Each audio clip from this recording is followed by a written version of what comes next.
All right, guys, I've been waiting all day for this interview. Joining me now is Ray Torabi. It's Torabi. I'll show you his Twitter feed so you can follow him. It's at Ray Torabi, number 8. He's ex-MEK child soldier and an 18-year member. We've been warning you about MEK all week long. And here we have a former member of 18 years who is not just a member, but a child soldier. Ray, thank you so much for being with us tonight. You're out of the country. You're not in America. You're in another country. I don't know if you want to say where or not. It's up to you. I'm in Germany. Hi. First of all, thank you for having me, Brennan. It's a great opportunity for me to be able to share my firsthand experience with the MEK. Unfortunately, there's a lot of propaganda going around, circulating online about the MEK. And I'm here to share firsthand experience about the MEK and my personal life story so that your audience hopefully will understand and get to know this evil terrorist cult better after tonight. Evil terrorist cult is how you describe them. Now, I have a PDF. Absolutely. I have a PDF.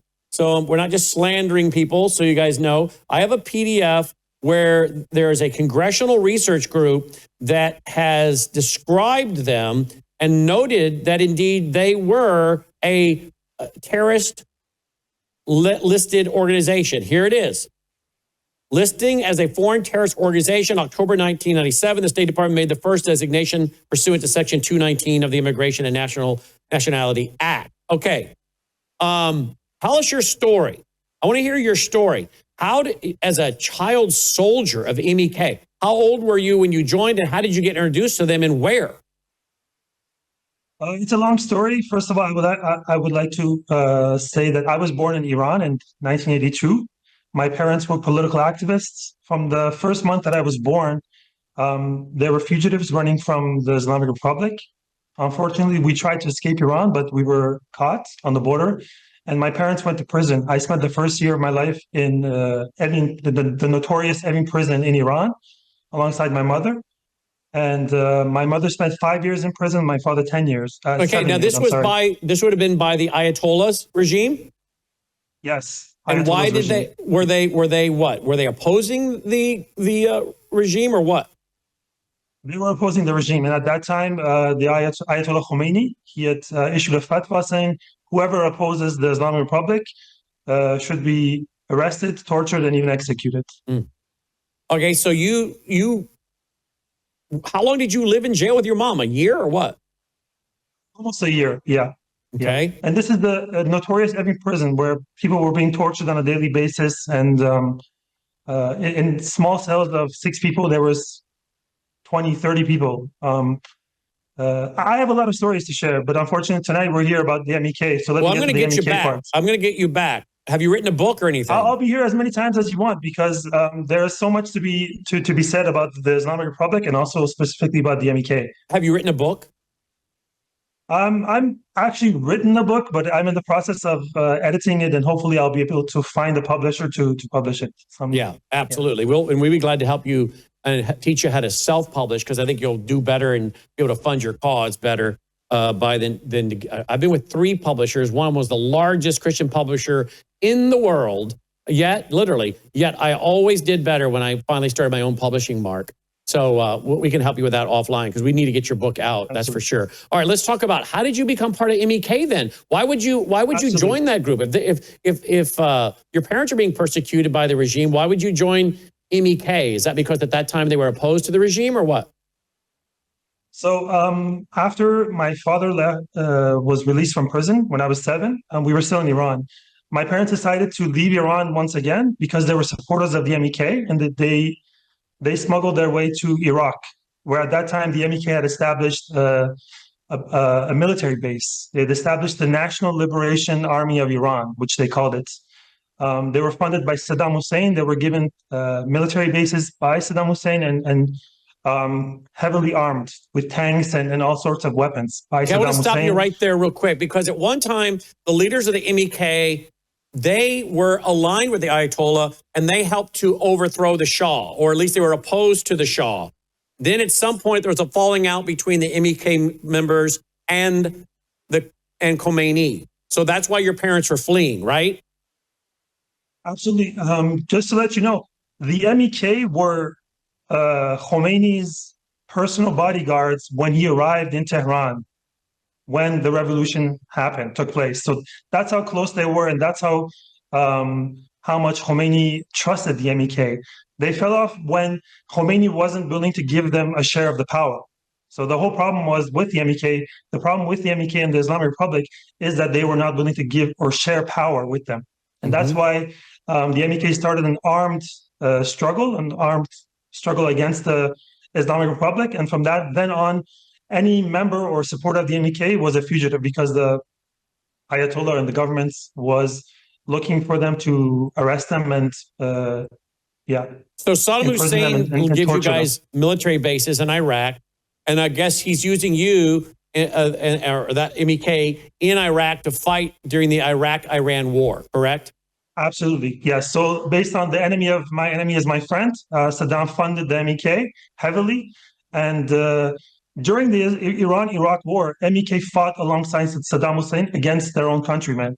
And this is a very, very important fact in the history of the MEK that should be well known by everyone, that from then on, the MEK were considered traitors amongst the Iranian people. And to this day, they are considered traitors. And that's why they have no popular support. Okay, wait a minute. They don't have popular support. I thought we just heard from Colonel Matus this afternoon, and I love Colonel, but I disagree with him on this. I thought he said that they have the best support system on the ground, MEK, in Iran. Did he not say that? I have a lot of respect for Colonel Manis. During the time that he was in Iraq and watching over Camp Ashraf, I was in Camp Ashraf at that time. I have seen him once in Camp Ashraf. He doesn't know me, but I've seen him there. But I'm 100% here telling you online or on air that he is being fed MEK propaganda. And I'm willing to sit down with him for as long as he would like to share my personal experience. And not just me, all the other child soldiers and former MEK members who have left this cult. And to share our stories and our experience for him to get the other side of the story, because he's only being fed information and propaganda by the MEK. What did you hear him say today that you disagree with? The fact that the MEK has support inside Iran and they are the most well organized, well established inside Iran, which is absolutely not true. There is no evidence other than doctored videos that are the voices of those, the audios of those videos have been changed by the MEK, where people are chanting anti-Shah and anti-Ayatollah chants. There is not one video coming from inside Iran where anyone is chanting in favor of the MEK or in favor of Mayam or Masoud Rajavi, the leaders of the MEK. So based on these these facts, I'm here telling you that the MEK has little to none popular support inside Iran. And the fact that during, let me say something. For years, for decades, the MEK has been playing this game that we have the biggest base and popular support inside Iran, but unfortunately, because of the suppression inside Iran, people cannot express this support for the MEK and for Mayam and Masoud Rajavi. If they do, they will be in prison and even executed. But we're seeing in these this time around in these protests, we're seeing that people are openly calling for the person who they want, which the majority right now, whether anyone likes it or not, is Reza Pahlavi, the Crown Prince. So people are willing to risk their lives, knowing that it's a crime, knowing that they might be arrested and even executed, as some were during the Women Life Freedom Revolution, for supporting monarchy and for supporting Reza Pahlavi. They're willing to risk their lives to come and chant, "We support Reza Pahlavi, Javeed Shah, long live the Shah," right? They're doing that. And you're seeing these videos coming out of Iran in the thousands. So it's not that these are doctored videos. In the thousands, you're seeing these videos that are coming out of Iran. So people are doing that. And the fact that no one is doing that in support of the MEK is a big red flag of the fact that the MEK has been playing this game of pretending to have popular support inside Iran, but in reality, they do not have that. So why did you leave MEK? Well, let me get into the fact that why I actually got into the MEK. So I said that my parents, they joined the MEK in Iraq, in Camp Ashraf. I was there. I was a 7-year-old child, and we were at that time about 1,000 children living in Camp Ashraf in Iraq. Our parents were MEK soldiers. So during the week, we were completely away from our parents. We were held at daycares and at a school where our parents got military training. And on the weekends, for 1.5 days, we were able to see our parents. And this went on until 1991, when the first Persian Gulf War happened. When the Gulf War started, the MEK leader, Masud Rajavi, decided that this Camp Ashraf with the MEK is not a place for children anymore. So it's completely separated men, women, and children from each other. So all of our parents, the majority, 95% of MEK members who had children, they were forced to send their children away to Western countries. I was, and the majority of us were smuggled. So I was smuggled from Iraq initially to Jordan, and from Jordan with fake passports to the United States, and then from there, from the ground border, from Niagara Falls into Canada. I spent the next 8 years in Canada living with several foster families. During that time, I had no contact with my parents. I only knew that they were in Camp Ashraf and then members of the MEK. How old were you at this time, that 8 years? Eventually, I was from the age of almost 9 until almost 17, 16 years of age. And I had no contact with my parents. So did all the other children. The majority of us had no contact. We just knew that our parents are in Camp Ashraf in Iraq. And of course, they're fighting, and you don't even know if they're dead, right? We'll get to that as well. We'll get to that. You're absolutely right. Every time I wanted to see my parents or I asked to talk to them, they would say that it's impossible to connect with them, especially my dad, because after a couple of years, I had this internal feeling that my dad is not alive anymore, and I can't explain it. It's just, I don't know, it's a supernatural feeling. I don't know whatever it is, but I felt that my dad is not alive anymore. And I kept asking that I want to see, and this is like a 9, 10-year-old child wanting to see his dad. And I said that I want to see my dad, or I want to talk to him. And they kept telling me that your dad is on a secret mission inside Iran, and he can't contact you. And so until the age of 16, I had no contact with my parents. And then one day at the age of 16, a woman from the MEK, a member of the MEK, comes to the foster family that I'm living in and sits down with me and says, "Hey, do you want to see your parents?" And I'm like, "Of course I want to see my parents. I miss them and I love them."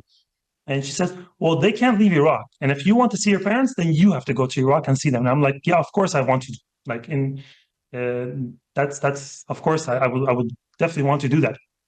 At that time, I was considered a landed immigrant in Canada because I was smuggled into Canada without any documents. So I was a landed immigrant. I didn't have a passport. The MEK said, it's not a problem. We'll take care of that. So eventually in 1998, they smuggled me from the border near Vancouver, so Western Canada, all the way down to Seattle. And then from there, they flew me from Seattle to Washington, D.C. And eventually, I stayed in MEK headquarters in the U.S. for almost 9 months. I was doing political work and financial or charity work for them. We can also get into that as well, how the MEK launders money through fake charities, maybe later on. But eventually, after 9 months, they smuggled me from the U.S. with fake passports from JFK Airport all the way to Jordan. And then from Jordan, an MEK convoy came and picked me up. And then they drove me and a couple of other people to their camp or their headquarters in Baghdad. And that's where I saw my mom after almost 8, 9 years for the first time. What about your dad?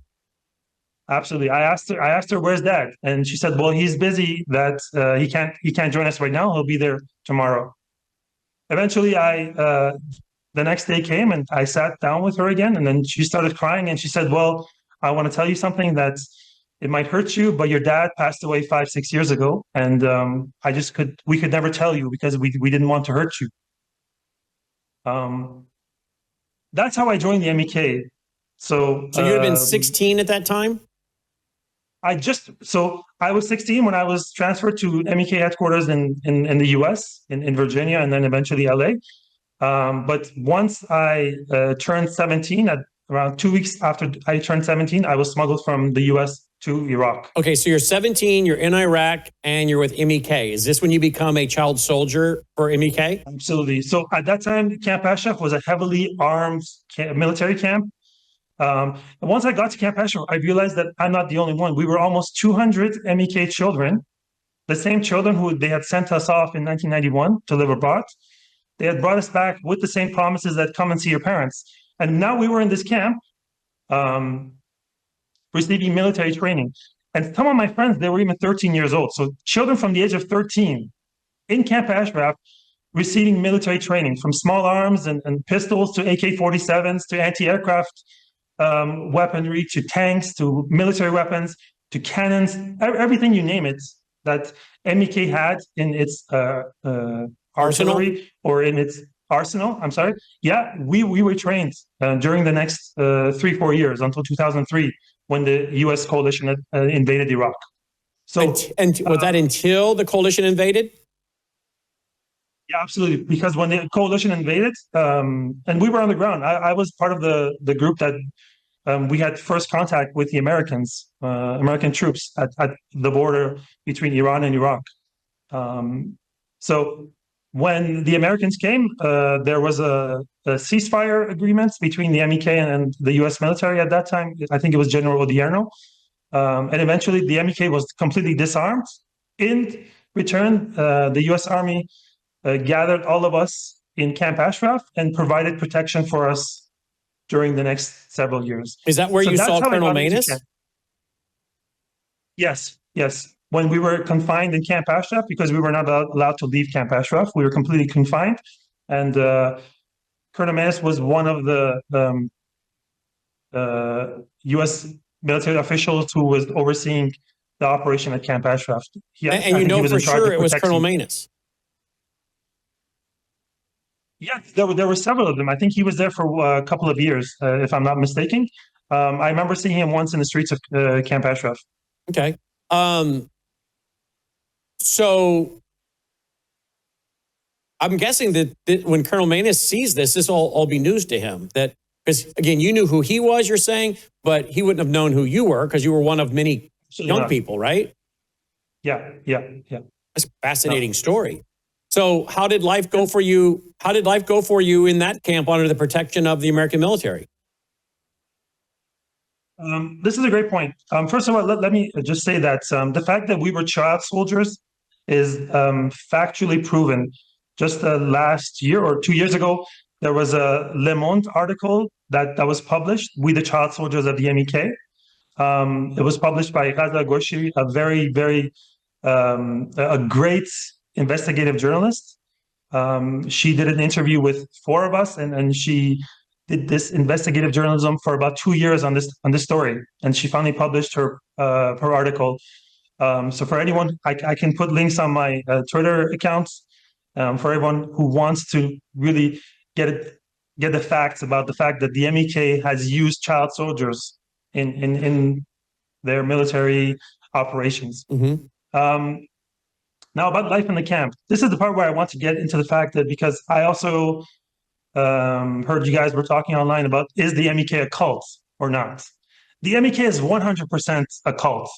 It's a Marxist Islamist cult. Now let me explain to you why it's a cult. First of all, in the MEK, there is no relationship between men and women. And this is mandatory. From one point, the MEK leader decided that men and women should be completely separated from each other. All husbands and wives were forced mandatorily to divorce and separate. And eventually children were sent away. In this camp, you weren't even allowed to talk to women, let alone to shake hands or touch them or even look at them. Having sexual thoughts was considered a taboo. And if you had sexual thoughts, every day in this camp, we had 2 meetings. One, where you had to come and read your sexual thoughts or your sexual desires or whatever sexual thoughts you had during the day. You would have to write them down on a piece of paper. And at night, you would have to come in your units, which was around 5, 10, sometimes 15 people. And you would have to read these sexual thoughts to purify yourself. Okay, can I stop you right there? Because here's what comes to mind.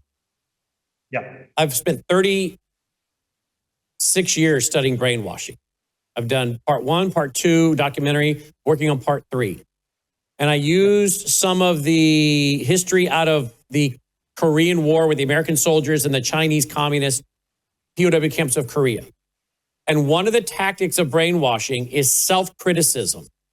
Self-criticism and shaming yourself so that you would be bonded to the group and all of you would be bonded together in your either in your atrocities, like they did with the SS soldiers in Nazi Germany, or in your shame, right?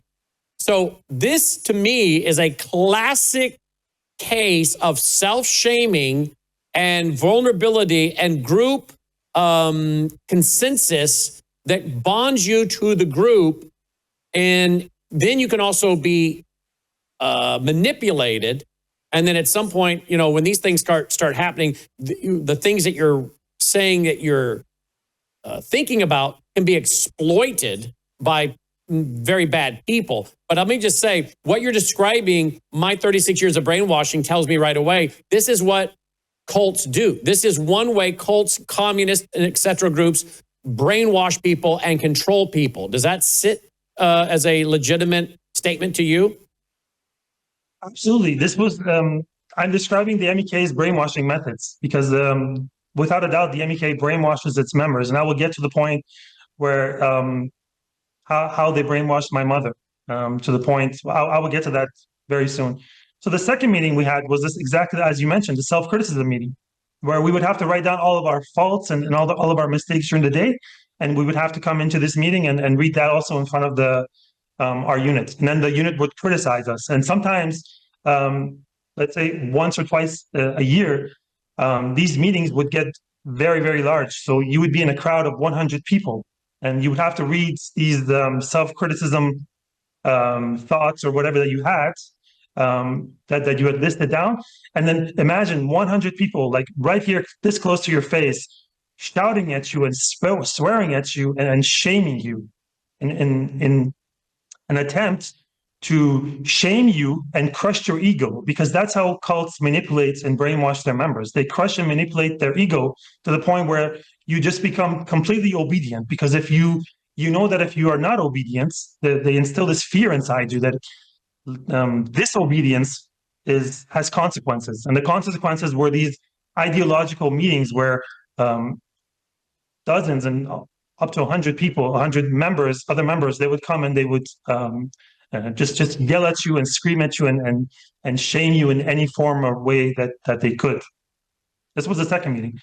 Family relationships were considered disvalued, like something that went against the values of the MEK. That's why during this whole time, I was in the MEK until I was 35. So 18 years I was in the MEK. During these 18 years, I only saw my mother twice a year and for a couple of hours, because men and women were completely separated in the MEK camps. And they are the same as they are today in the camp that they have in Albania. So there wasn't even family relationships. Eventually, in 2016, there was an agreement between the MEK, the US government, and the Albanian government, where the MEK was completely transferred. All the MEK members, we were at that time around 3,000 members, we were transferred from Iraq to Albania. And that was the time where I for the first time, I had the chance actually to get in touch with my family, my foster family in Canada. I illegally, secretly got in touch with them through an email. And then they sent me some money through Western Union. And eventually I bought a cell phone. And through that cell phone, I got in touch with them. And I was able to wash away the influence of the MEK brainwash and find the courage within myself to leave the camp. And once I said that I want to leave the camp, and this is the part where I want to emphasize on the brainwash. They tried for several months so many tactics to make me to change my mind. They tried blackmailing me. They tried giving me whatever I wanted. I had meetings with top MEK officials for hours long. Eventually, none of that really had any effects on me. So they called my mother up. So I had a meeting. I sat down with my mother. And at first she was like, my dear, I don't want you to leave. And I want you to stay with me. And I'm like, what do you mean stay with me? I see you twice a year. We don't even have that relationship between each other. And when she realized that I want to leave by any means necessary, then that brainwashed MEK member of side of her came out, and she said, "You're a disgrace to the family. You're a disgrace to your father's blood and your uncles, because 3 of my uncles have also been executed by the Islamic Republic during the 1980s. And if you leave the MEK, you're not my son anymore, and I don't want to have anything to do with you." Wow. And so I looked her straight in the eye, and I said, "Look, I'm not your son, because if I was your son, you would have shown me a little bit of affection during this 18 years, which she did, because showing affection in the MEK is also banned. It's forbidden.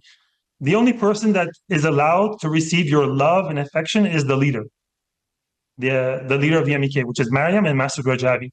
That's another example of how they're a cult. So eventually I left the camp in Albania, and I started a new life in Albania. And from that day on, this is March 3rd, 2017, until this day, I have no contact with my mother, and she wants no contact with me. So I also want to mention one thing. During this whole time that I was in the MEK, I had no contact with the outside world. I mean, we were banned from having internet. We were banned from having phones. There were TVs in the MEK cafeteria, because life in the MEK is a collective life. You sleep in barracks, you eat in cafeterias, everything is you have nothing private. I'm sorry to say this on air, but the only privacy you had was that couple of minutes that you were in the bathroom or in the shower. And even shower times were controlled. Like you were only allowed to be in the shower for 7 minutes, and they would control that. There would be a person standing there with a timer controlling how many minutes you spent in the shower. Okay, and we can get into the details of these, but I don't want to. I just want to say that these are simple facts, just for your audience to know that the MEK is a cult. Okay, let me ask you this. There is no, and I don't want to accuse anybody. I don't want to accuse anybody of anything. I'm just asking a question. But if I had an adult being asked to share, whatever it is their thought life is in a group, but certainly if any children that are teenagers or minors are being asked to share their thoughts of the day, my first question would be, was any of that used to then sexually exploit anybody? That would be my first question. Because I know that in a lot of cults, you got some weird stuff going on. Was any of that happening? Not systematically, but there were many instances where such cases happened. I have personal friends who they were sexually abused by their commanders, their direct commanders. They were being taken advantage of sexually, and that'd be males being abused by male leaders. Absolutely, yes. Young males being abused by older males in power. But is that not allowed in Islam? It's not forbidden in Islam. Let's put it that way. The reason I say that is because I know that some guys, like my friend Usama Dakdok, who has translated the Quran from Arabic into perfect English, born and raised in Egypt, and is here in America, warning about Islam taking over. He says that the 72 perpetual virgins in some translations can be young boys they receive. There's verses in the Quran about receiving young boys in paradise. Would you agree with that? I'm not a specialist or to talk about the Quran. I can share my personal experience. But regarding the MEK, look, let me give you a personal story. I have a very close friend who's also currently living in Germany. In 1999, when he joined the MEK, he also joined the MEK from Germany. He wanted to meet or to see his female friends who they knew each other from Germany, and the female friends had also joined the MEK. And he requested several times for his commander, "Am I allowed to go and see her? Can I see her? She's my friend." And eventually his commander got fed up and said, "Hey, look, this is the MEK. We have rules here. And if you show any contact, or specifically any sexual contact between yourself and a female member, the punishment is execution." And this is, at that time, he was 15 years old, not to mention. So a commanding member of the MEK says this to a 15-year-old who wants to see his female friends, right? Now, why do I say this? On the other hand, all of the instances where my friends, and I also have an instance where one of these older MEK members tried to sexually harass me as well, abuse me as well, but I did not let him. But in all these instances, the MEK did nothing. There was no punishment for these people who perpetrated these crimes. These are pedophiles within the MEK because at that time we were very young. Was it known? A lot of us were under the age of 18. Was it known? Yes, of course it was known because there was cases where such instances would result into physical altercations and fights. Like I have a friend who a similar instance happened to him, and he wasn't willing to speak up or say anything. But eventually, he told his brother, and his brother started a physical altercation with the perpetrator, the man who sexually abused his brother. So these were well known within the camp. Everyone knew that these people, these specific individuals, were carrying these. And this was happening in Iraq. This was happening in Iraq. In Camp Ashraf in Iraq, yes. So what finally made you leave? My 18 years in the MEK, I've worked in their political department as a translator. I've worked in their financial department. I know where they're funding their money from. I worked in their recruiting departments where they were bringing recruits, new young members from Iran into the MEK, and how they were the process in which they were brainwashing them into MEK members. I've seen all that firsthand. And from one point, I realized that this is not the place that I want to be in. I originally came to this camp. I joined the MEK because I wanted to see my parents. I realized that I'm not seeing my parents. And just to clarify this here as well, because I talked about how my mother said that my father had passed away from a heart attack 5 years before I joined the MEK. Eventually, when I left the MEK and I had access to the internet and to free information, I went and I started doing my own research about my father. And I realized that my father was tortured, brutally tortured, and executed by the MEK in Camp Ashraf. And this is factual. It's in the Human Rights Watch 2005 No Exit report. His name is there. The eyewitnesses who were with him during that time in which he was tortured, eventually interrogated, tortured, and eventually murdered. They've all mentioned their eyewitness accounts in this Human Rights Watch report. So the MEK not only brainwashes its own members, but anyone who's not willing to comply is facing torture and even murder. And this has happened within the camp on several occasions. Now, at that time, while I was in the camp, I did not know, because my mother, who I wholeheartedly trusted, told me that my father had passed away. But during my time in the camp, I started seeing how the contradictions in the MEK ideology and what I was seeing on a daily basis. And I was fed up. And during the time that we were in Iraq, we really didn't have a chance to leave the MEK. I mean, we didn't physically have the chance. We were confined in a camp with barbed wires around the camp. And now, let me explain to you something, or let me ask you something. Normally, a military camp, which is confined by fences and barbed wires and watchtowers, the barbed wires would be on the outside part of the fence to prevent intruders from entering the camp, right? That's how a military camp works. That's how a military camp. But the Camp Ashraf, the MEK camp, the barbed wires, they were inside the camp. They were preventing individuals, they were preventing members from escaping. The watchtowers, we were 24/7. We were protected. We were watched over by the US Army. But yet we 24/7 had watchtowers all around the camp. Why? Because the point was not to prevent intruders. The point was the watchtowers were to prevent MEK members from escaping, which on several occasions they tried to escape and they were caught and they were heavily punished.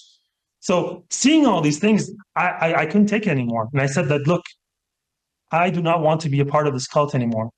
And the first opportunity that I got was in Albania. And I had the chance to leave MEK in Albania. And once I left Albania, MEK in Albania, I had no passport. I had no work permit, no documents, no money, I had nothing. I started life from zero. I didn't even have a birth certificate.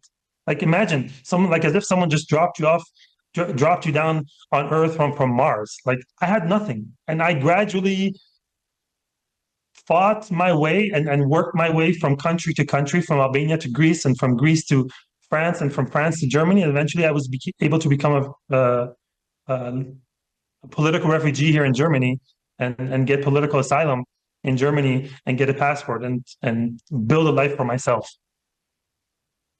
I just went to Human Rights Watch. Anyone can put this in a search engine. HRW.org.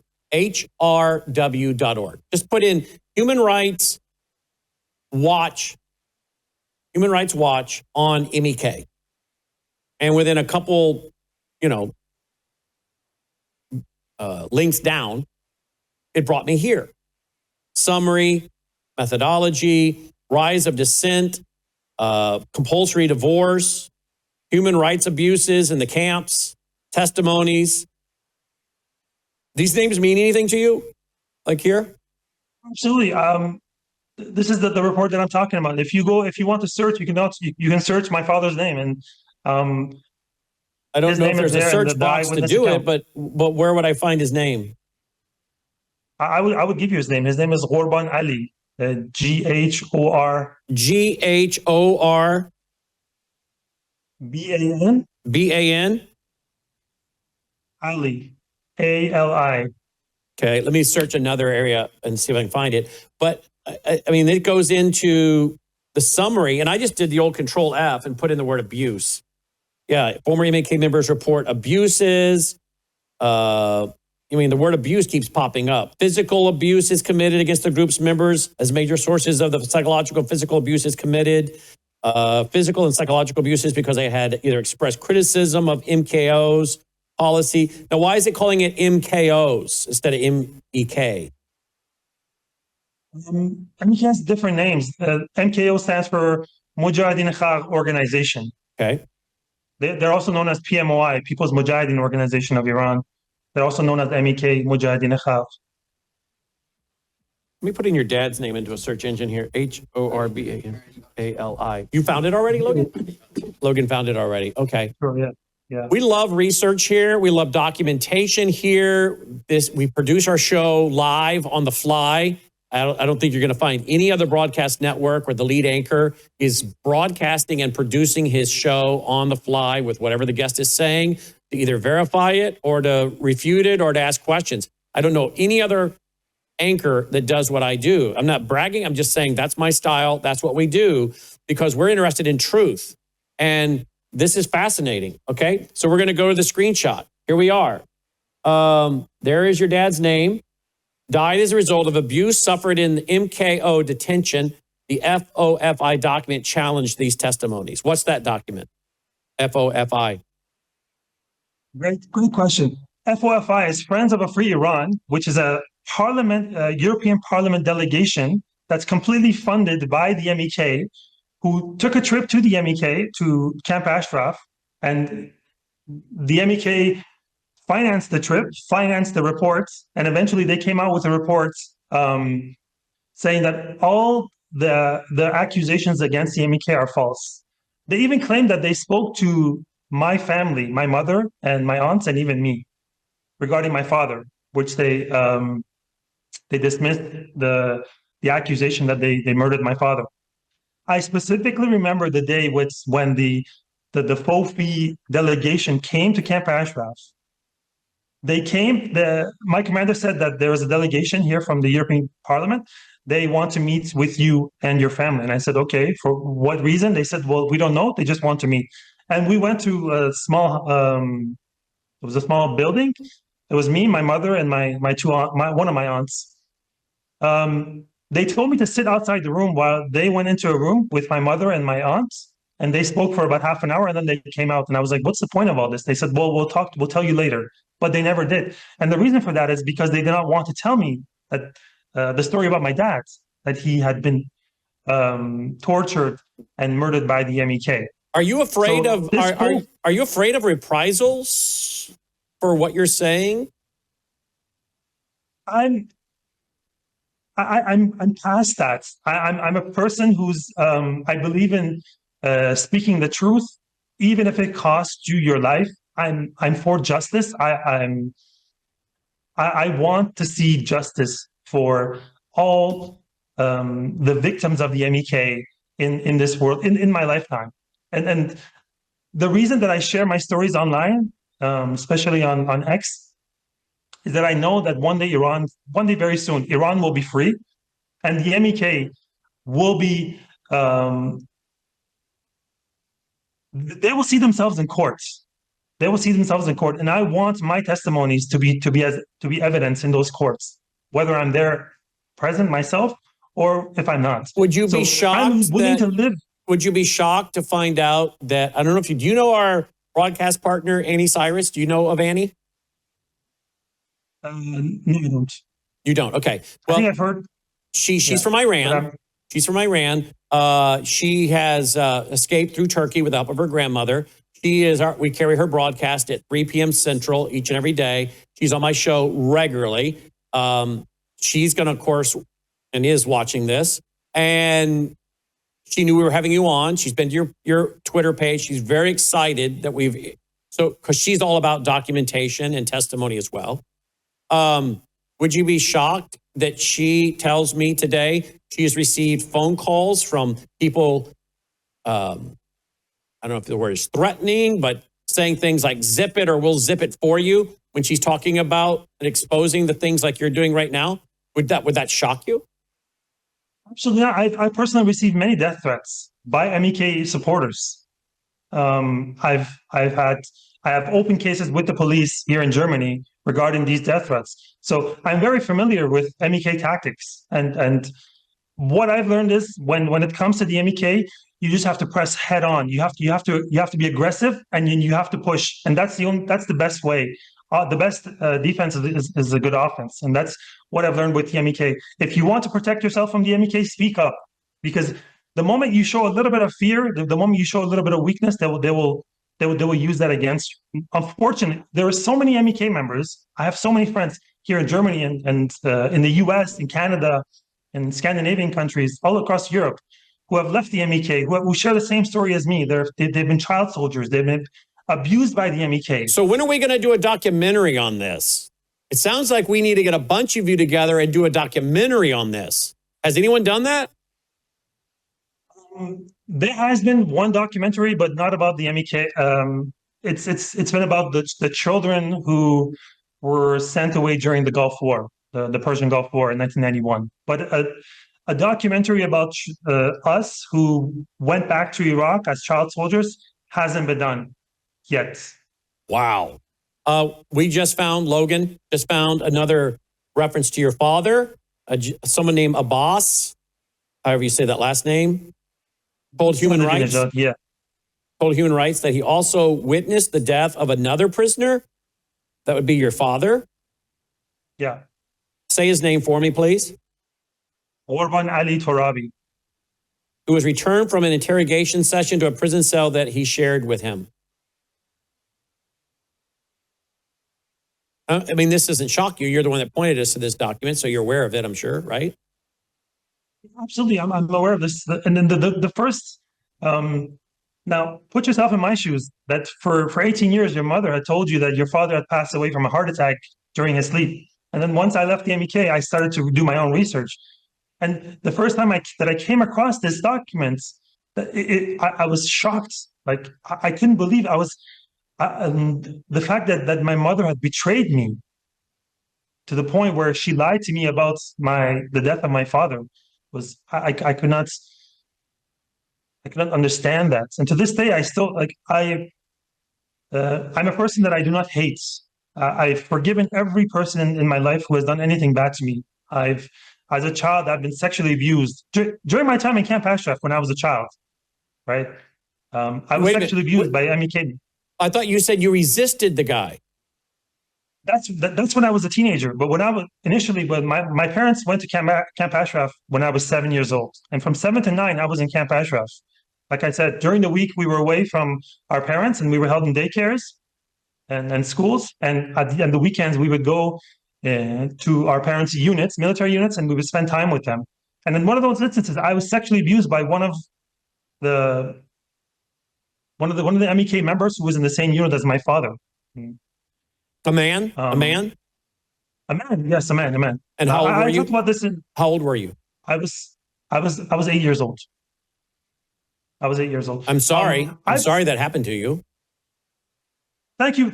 I want to share this. I want to say this, that I've overcome these things as a human being, as a man, and the fact that I have the courage to sit in front of you and your audience, 100% courage, is because I've overcome all these, and I've turned all the hatred, all the pain and the suffering and everything. I've turned it into love and strength, and so I've forgiven all the people who have done anything bad to me. But at the same time, I seek justice. Well, that's the right thing. That's why people can even apologize and be sorry for what they did, but that doesn't eliminate justice. Yes. And you can forgive them, and that doesn't eliminate their need to be brought to justice. So I mean, you got more you can say to us, but what do you make of these people that are running around and promoting MEK, that this is the group that should lead Iran, or that the Shah's son, the Prince Pahlavi, should get together with MEK, they should work together? I don't see that happening. But what on earth? Well, first of all, it's an Islamic group and a Marxist group. We got a mayor that's selected in New York, Mamdani, who's an Islamist and a Marxist, okay? How can we criticize the election of these kind of mayors and elected officials across the country, but then say, oh, but hey, you Iranians, it's okay. You go ahead and take an Islamist and a Marxist for a leader. Really? That's not, Iran is not historically a Muslim country, right? The Persians, a lot of them don't want Islam. And the leader of MEK is running around with a hijab on. I got a picture of her sitting there. You know, frankly, to be honest with you, I think she should wear a burqa so we don't have to see any of her.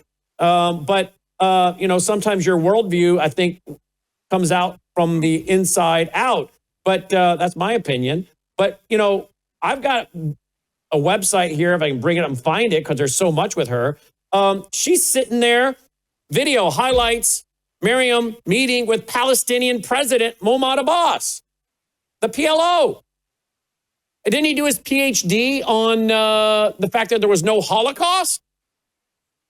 Right, really? You think that's going to go well, relationships between Iran and Israel, if this is the worldview that takes over? And really, how is it going to be any different? How would the leadership of this group be any different than the regime they're under now today, Ray? How would it be different?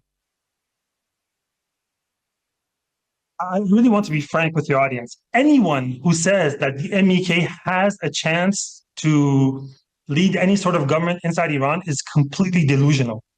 It's completely manipulated by MEK propaganda. The MEK inside Iran not only has no support, but they're hated.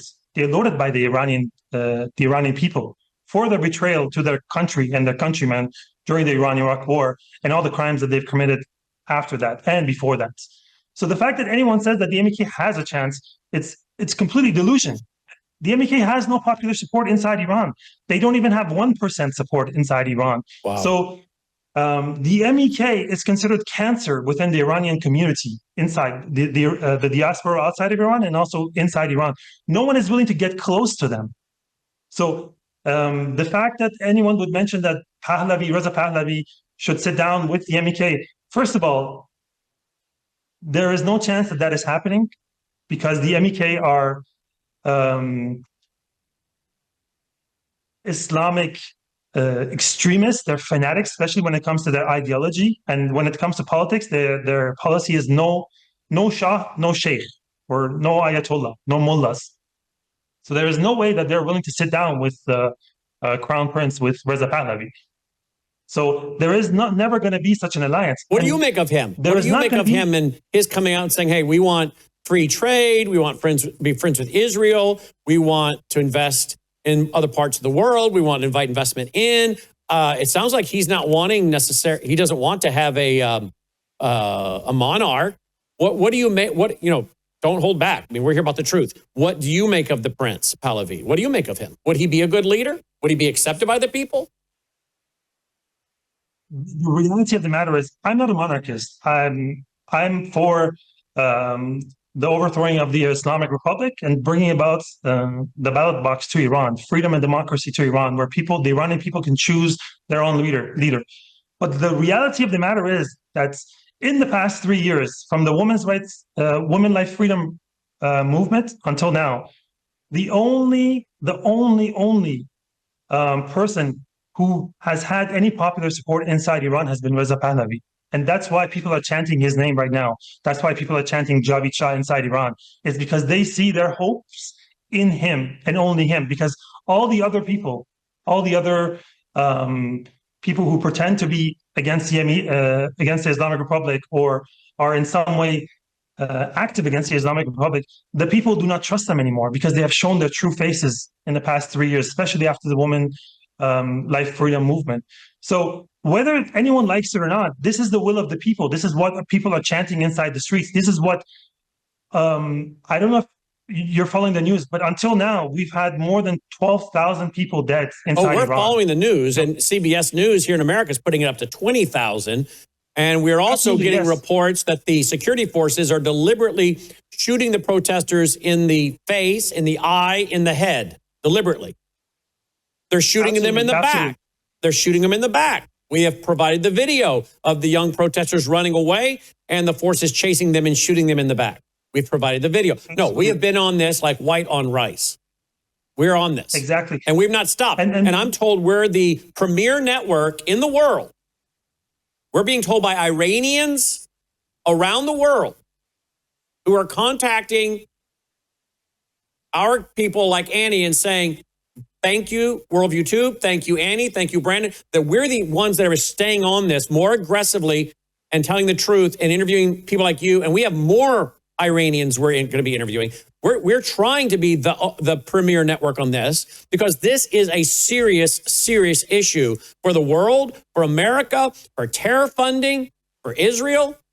This is a huge story that the mainstream media is ignoring in America largely, other than a little bit, because it doesn't fit the narrative that Islam is peace, that somehow we can all coexist. Well, that hasn't happened in Egypt. It's not happening in Iran, and it won't happen here with their Sharia and Sharia courts and Sharia patrols and their Sharia compounds and cities they're building and trying to build all over America. It will not work, okay? With that being said, without getting too personal, where are you at religion-wise? Have you completely rejected Islam? Are you atheist or agnostic? Where are you at religiously, if you don't mind my asking? I'm wholeheartedly against Islam because of my horrible experience. Because the MEK is Islamic. The MEK is more Muslim than the Islamic Republic. Just to let you know. What can you say that again, please? The MEK is more Muslim than the Islamic Republic, Ayatollahs. What do you mean by that? The rules that they implement inside their own organization, they're much stricter than the rules that the Islamic Republic implements inside Iran. For example, the hijab, right? These days you see that inside Iran, there is the regime, in order to balance the protest of the people, has let loose a little bit the hijab law or the rule. There are some people that you can see in the streets that they're not fully covering their hair. But inside the MEK, women completely have to 100% cover their hair.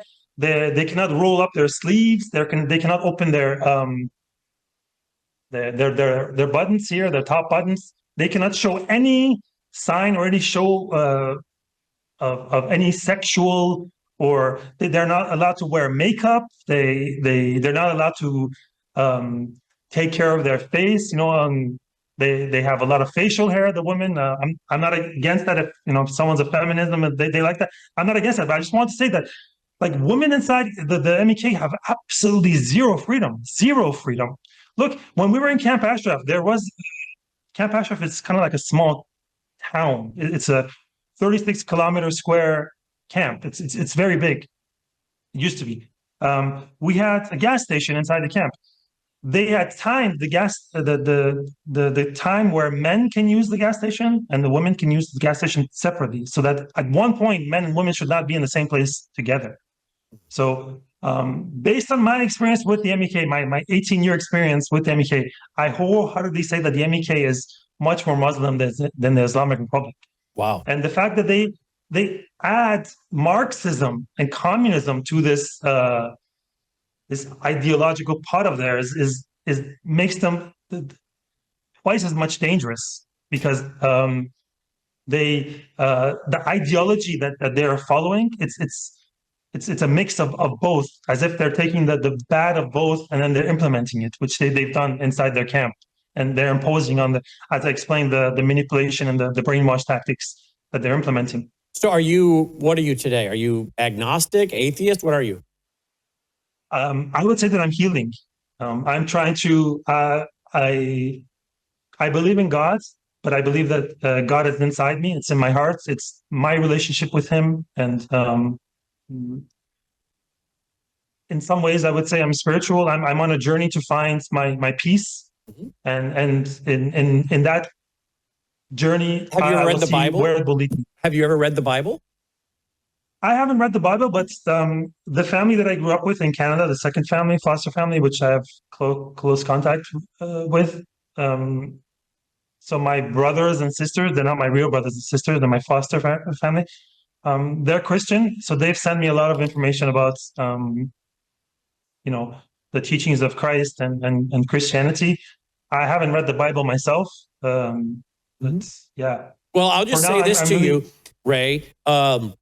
I'm happy to also provide you with information, answer any questions you have, because this is what I've done for 36 years as a Christian, study the Bible. And I can tell you without any doubt that there is an answer for man's spiritual condition and peace. And the claims of Jesus as declared in the Bible are true. There's not one contradiction in the scriptures. And when it comes to the originals, the autographs, the original, and then even the manuscripts, the 24,000 plus manuscripts of the New Testament and Old Testament, of the New Testament, there's not any contradiction that involves any major doctrine. It is an amazing book that has even been preserved. Just the fact the Bible has been preserved and can be proven with its authenticity and veracity through manuscripts like the Dead Sea Scrolls that were hidden away in those caves in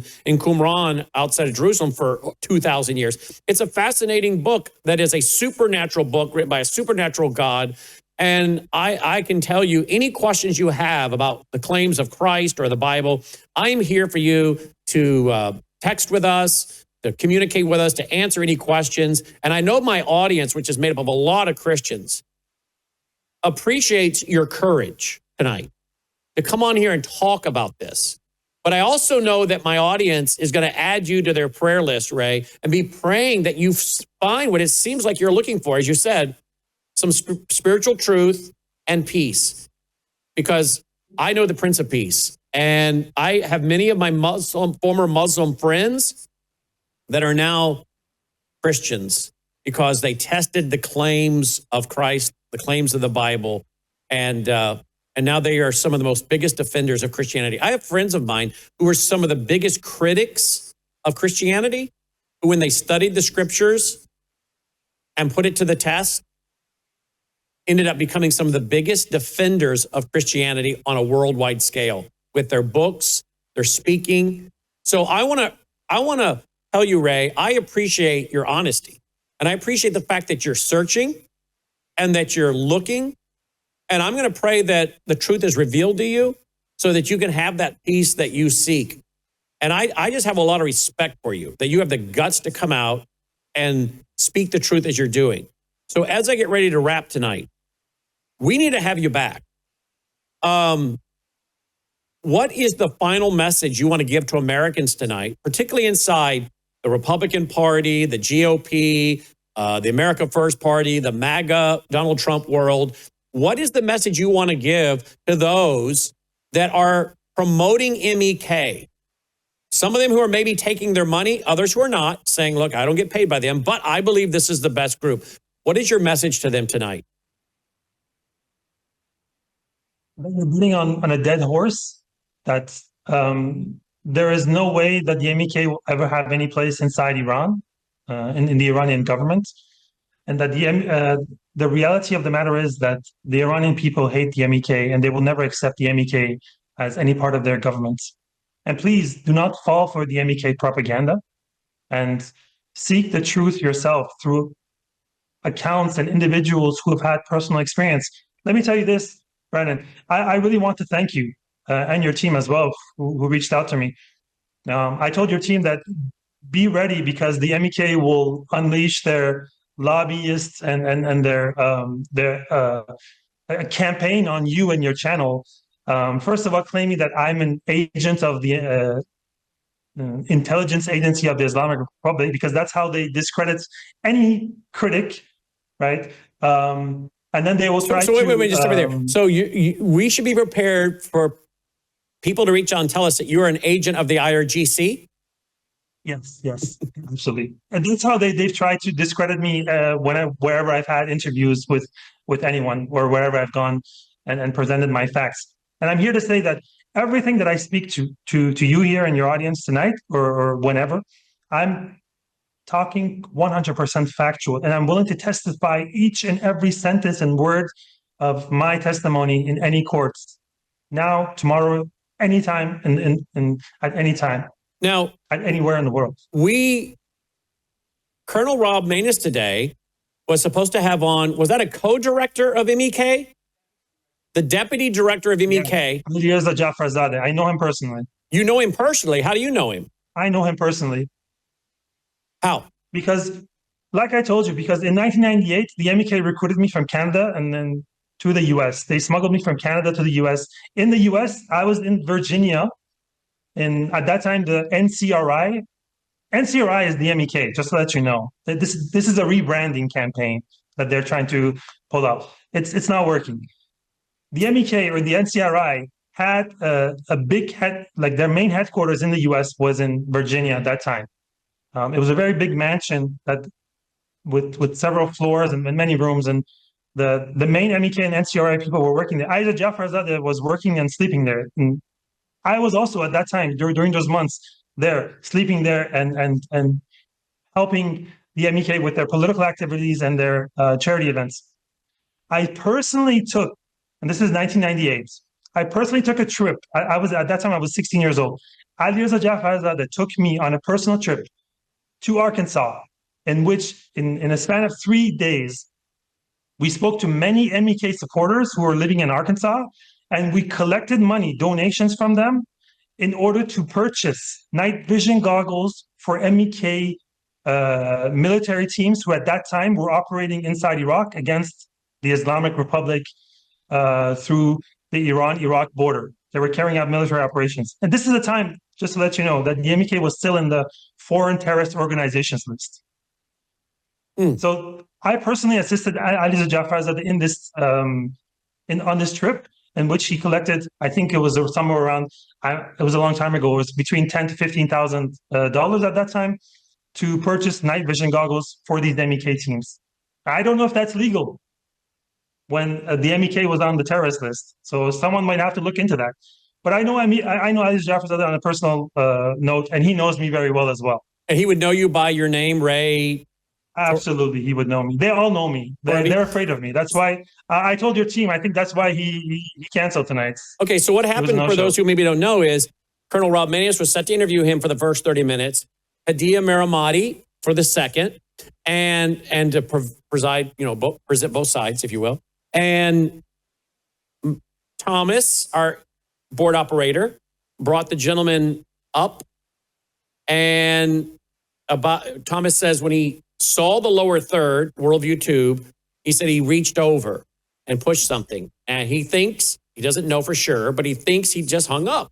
And they tried reaching back to him. Correct, guys? You tried calling back? It was Zoom. So you can't call, but he never came back into the meeting again. He didn't try coming back in. Okay. So if from our perspective, it appears to us, unless he wants to come out in public and say otherwise, it appears to us that when he saw our lower third in Worldview 2, he disconnected. Now, again, that's what it appears to us. But he didn't come back into the meeting, our guys say, because they wanted him to come back in and have the interview. We want to present all sides, right? Why do you think he would not want to do the interview? What do you think? Do you think he likely saw that and knew, hey, we've been interviewing a lot of people this week against MEK and exposing them? Do you think it's because he heard that earlier today on my broadcast, right before Rob Maness's program, that I was going to have you on, a former child warrior of MEK? Why do you think, if indeed he did disconnect, and it appears as though he did, but I can't say for sure, we'd love for him to reach out to us and tell us what happened, because he never came back into the meeting, our guys are saying. What do you think went on there, in your opinion? I specifically told your team that I knew that he would be a no-show once you, because I was also listening live, and once you said that you will have me on the show, I knew 100% that he would be a no-show. And the fact of the matter is, go in the past 30 years, try to find one interview, one debate where an MEK member is sitting on one side and a critic is sitting on the other side, and you will never find it, because they will never accept any interview, any show where there will be a critic of them sitting next to them or opposite to them and challenging their points, their policies, their history, the facts that, or the propaganda that they spew online and try to manipulate people. You won't find even one instance. And that's the reality of the MEK. Not Aliza Jafarzadeh, not any of them, not Maya Merjavi. You will never find one interview or debate in which that they have participated in. It's always a series. It's always an interview where the freehand they know the questions and they've agreed on which questions that should be asked, and they prepared themselves for the answers in which they want to give. And this is not just in English, but it's also in Farsi. And this is well known within the Iranian community that the MEK is not willing to engage in dialogue, in any sort of debate with its critics or anyone that opposes their policies and their ideology and in general their organization. Well, we tried offering them. We were willing to offer them 30 minutes of airtime with Colonel Maness and Adia Miramati coming on after to express her concerns about MEK, but apparently that didn't happen. Now, you say be prepared. This is my last question. You said be prepared for them to call you IRGC or whatever else. Is there anything else we should be prepared for when it comes to this group, for interviewing you and continuing to, warn about this group? I don't think they will ever be on your show again. I don't think they will ever participate. They will ban you from their list of interviews or channels that they will ever participate in, because like I told your team, I'm considered a red line to the MEK. Wherever I go, they keep their distance from me, because that's how afraid of the truth they are. Wow. Well, that right there says a lot. All right, Ray, we got to get you back. I want to have you back on and talk about Iran, where we're going. Looks like President Trump is not going to strike, which I'm troubled with. We're getting reports that Benjamin Netanyahu's team asked the U.S. to hold off because they're not quite ready for what Iran might do to Israel. We don't know if those reports are true. We're just telling you what the New York Times is reporting. But we want to visit with you more and add you to our group of experts we reach out to talk about all these issues. Would you be willing to do that with us? Absolutely, Brian. I would love to do that. I also want to let you know that besides the MEK, I'm very connected to the Iranians inside Iran. Of course, right now we've had a complete shutdown of the internet, and we have barely any access inside Iran. But before that, I'm well connected with the Iranian community inside Iran, the youths who are fighting in the streets against the Islamic Republic. So I have firsthand knowledge and information when it comes to youths in the streets fighting against the Islamic Republic, city to city, what their demands are, what they will accept and what they will not accept. And I would be happy to sit down and also talk to you about that as well. Let's do it next week. Let's have you back on next week. We'll get it set up. And if anything comes up, you reach out to us. We'll put you on right away. You have a platform here. Thank you so much. Thank you so much. Ray, I want people to go to your website and follow you to your Twitter. Let's show it real quick. Ray Torabi. Am I saying it right, Ray? Ray Torabi, yeah. Torabi, Ray Torabi, Torabi. His handle is Ray Torabi #8. RAYTORABI #8. Follow him, folks. And Ray, We look forward to having you back. Thank you so much for your courage and for your time tonight. Last word, Brennan. I share a lot of my stories and pains and everything, but I always want to tell the audience that at the end of the day, this is a story with a happy ending. And just as you can see my profile picture, that's the picture of me and my son. And although I grew up without a father and without a family and went through a lot of pain and struggles, but today I'm happy to announce that I'm happily married since 4 years now, and I have 2 children, a son that's just turned 2 last week, and a son that's turned 7 months 2 weeks ago. So this is a story with a happy ending, and yeah, that's just something for the audience to know. That's excellent, and I think you have made your way into the hearts of a lot of our viewers tonight. Absolutely, and I know a lot of them are going to be praying for you and your family and peace and happiness and protection, and then also to have truth revealed to you as you are on your own self-described spiritual journey. And so I think you worked your way into the hearts of a lot of our viewers tonight, Ray. And we look forward to having you back. Thank you. And thank your family for having the patience to have us on with you tonight. Well, I will. Ray checking in from Germany tonight. Wow. Powerful. Absolutely powerful. And you're going to want to spread this far and wide when we post it tomorrow morning at worldviewtube.com. You're going to want to tweet, text, email, Facebook, Getter, Truth Social, whatever you do. You're going to want to put this out there far and wide. Can I ask you this? Do you appreciate what we're doing? There are no commercial breaks in there. We are trying to give a platform to people for truth. And we're giving a platform to a lot of people that are very courageous. And if you appreciate what we're doing, will you help us so we can keep giving people like Ray, Annie Cyrus, Sharam, Usama, all these other brave broadcast partners a platform? Many of them say, look, Brandon, I could not reach the audience that I'm reaching if you had not provided the platform. And folks, this platform has cost us a fortune to build over the years, and it is very expensive to maintain. So if you appreciate this, don't curse the darkness, be proactive. And one way you can do that is by going to worldviewfoundation.com and making a contribution of any size. And don't forget our foundation, that is our church. We have a church service on Sunday nights, 8 p.m. Central, 9 Eastern. I'm teaching through the book of Daniel right now. So thank you. Worldviewfoundation.com and also worldviewtube.com/sponsors. And those companies are great companies, great products we endorse. And with each purchase, you're supporting us as well. A couple great ways to support us to keep this going. We're going to be right back with a very important debate between Claire Lopez and Annie Cyrus. Don't go away. We'll be right back. Introducing the next generation of clean, Norwex Power Cleaning Paste. Simply scrub and swipe. It's your elbow grease in a jar. Formulated for a safer, more effective clean.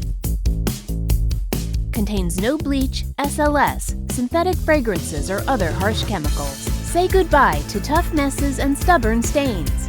With Norwex Power Cleaning Paste, nothing is permanent. Norwex Power Cleaning Paste. Cleaner, safer, better. True beauty isn't applied. It's nourished from within. Bella Grace Elixir, a luxurious, scientifically crafted blend designed to restore radiance, vitality, and strength at a cellular level. At the heart of Bella Grace Elixir lies cat's claw, a powerful herb from the Amazon known for its ability to control inflammation and protect collagen. With Verisol collagen peptides, it goes beyond the surface, stimulating your body's natural collagen production to reduce fine lines, improve skin elasticity, and promote real, visible change. Bella Grace Elixir doesn't stop at collagen. It includes astaxanthin, one of nature's most powerful antioxidants. 6,000 times stronger than vitamin C, astaxanthin protects your skin from harmful UV rays and environmental stress, while locking in hydration and promoting a radiant, youthful glow. Experience the power of nature with Bella Grace Elixir at melissahousebg.com. Discover the science behind Bella Grace Elixir at melissahousebg.com. Read powerful testimonials from doctors and real customers who've experienced life-changing results, and explore other wellness products from Bella Grace. Bella Grace Elixir is more than just a product. It's a solution. Visit melissahousebg.com today.